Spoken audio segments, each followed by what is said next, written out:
Salamlar hər kəsə. Bu gün sizlərlə biologiya 2010-cu ilin qəbul testinin izahına baxırıq.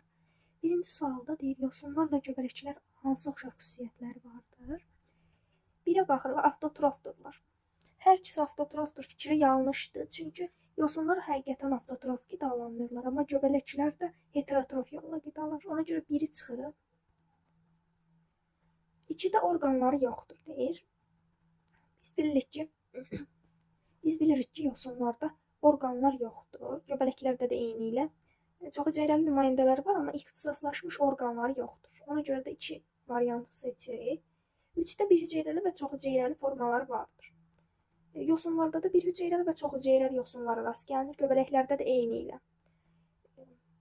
Məsələn, mukor bir hüceyrəlidir. Çox hüceyrəli nümayəndələrdə papaqlı göbələklərdir. Ona görə 2 düzdür.